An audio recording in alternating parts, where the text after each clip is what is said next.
Have you ever just been scrolling through your feed and you feel this sudden massive rush of outrage over a post, only to find out like days later that the whole thing was completely fake? Well, welcome to The Explainer. Today we're throwing on our digital detective hats for a really fascinating forensic analysis of exactly how our perception gets manipulated online, and more importantly, how we can actually build a solid everyday defense against it. We're diving into this incredible, comprehensive study on managing digital perception. Together, we're going to see exactly how the battle for your attention and your beliefs is being fought literally every single time you unlock your phone. So, here's our roadmap for today. We'll kick things off with the information warfare battlefield, then move into the 3R digital environment, check out the anatomy of digital threats, look at defending with the BEND framework, and wrap it all up with some real-world strategies for digital survival. Basically, we're moving from high-level academic theory straight into super tangible, everyday solutions for your feed. Let's get into it. Before we really get going, I want you to think about this quote from the renowned author Virginia Satir. Perception can be more powerful than reality. I absolutely love starting with this because it instantly sets the stakes for our digital habits, Our reality is quite literally shaped by what we consume online, and often that happens way before our logical brains even have a second to verify the facts. Just let that sink in. If someone can control your perception, well, they can essentially control your reality. Okay, Section 1, the information warfare battlefield. We really need to wrap our heads around the broader paradigm of information disorder before we jump into the tactical stuff. Right, so let's look at the actual architecture of how we consume news today. Think back to the past. We had traditional gatekeepers, right? Experienced newspaper editors, television producers. They filtered the news, they checked the sources. But today, the whole social media shift means modern networks just bypass those gates entirely. Platforms prioritize a sensational story over the actual credibility of the source. And what that means is they're firing raw, unverified, and highly emotional information directly at us. It practically forces our brains to organize all that sensory input into immediate perception with zero safety net. It is literally a battlefield of the mind. To safely navigate this battlefield, we kind of need to separate the threats into three distinct buckets. Bucket number 1, misinformation. Now, this is false information, but it's shared with absolutely no deliberate intent to harm. Think about, say, your well-meaning uncle sharing an outdated health article in the family group chat, or a friend retweeting a totally bogus rumor just by mistake. The intent isn't malicious at all, but, it still pollutes the collective information pool and creates a lot of confusion. Then we step up to disinformation, and this one is far more insidious. This is a calculated, deliberate attack. We're talking about false information that is specifically engineered and shared with a clear intent to deceive, manipulate, or cause harm, whether that's to a person, an institution, or society in general. Imagine a troll farm whipping up a totally fabricated graphic just to ruin a politician's reputation right before an election. That is calculated damage. And finally, we have malinformation. This is a crazy effective tactic where genuine, true facts, or maybe leaked private data, are weaponized against a target. So picture a completely genuine, unedited photo of a public figure, but it's cropped really tightly or it's paired with a super misleading caption to suggest they're doing something scandalous. The core information?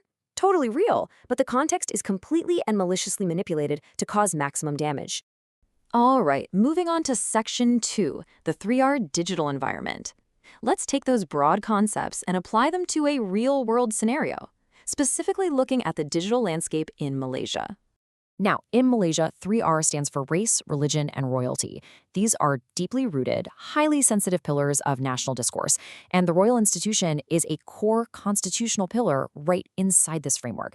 For this explainer, we're going to impartially examine how anti-royalty sentiment shows up online. And we're not talking about standard political critique here. We're talking about deliberate digital perception risks. We'll see exactly how bad actors use things like misattribution, selective framing, and even artificial intelligence to stir up disorder. Check out this timeline. Tracking this digital evolution from 2017 to 2026, you can see a really clear, rapid escalation. We start out with early academic studies looking at simple blog and Twitter insults. Pretty basic stuff. But by 2020, experts are realizing, hey, reactive legal action alone isn't cutting it. We desperately need proactive public education. Fast forward to 2022, and researchers are directly linking youth perception to social media awareness. The battlefield had completely shifted from text-based blogs right to the mobile screens in our pockets. And by 2026, the threat had evolved into highly sophisticated, visually convincing AI impersonations on TikTok, which actually required direct regulatory intervention. It moved fast. And the public is definitely feeling the impact of this escalation. Survey data shows that almost half of the audience, 49%, sees royal-related content in their feeds on a weekly basis. But here's the real kicker. Respondents overwhelmingly agreed, reading it a massive 4.33 out of 5, that misleading material creates dangerous confusion among citizens. People aren't blind to this. They are acutely aware that there is a very real, tangible perception risk happening right in front of their eyes. So, how exactly does this build into real-world manipulation? Let's dive into Section 3, Anatomy of Digital Threats, and really put our detective hats on. Have you ever heard of media priming theory? It is absolutely fascinating. Basically, it explains how repeated media cues create a sort of muscle memory in our brains for evaluating situations. In plain English, if your social media feed is constantly serving up outrage, conflict, or humiliation, your brain actually becomes primed to expect it. It starts prioritizing those emotional cues over cool, calm logic. Literally, before you even read the text of an article, your brain is already reacting to that familiar feeling of conflict you've been primed for. Wild, right? Because our brains are so easily tricked by these emotions, we have to rely on a system. Before we judge the politics or the core message of any post, we must impartially judge its source integrity. And this color framework breaks it down perfectly. White sources are the gold standard. They're official, clearly verified, totally trustworthy. Gray sources? They're unverified or incomplete. They might have a little bit of truth to them, but they crucially lack context. And then there are black sources.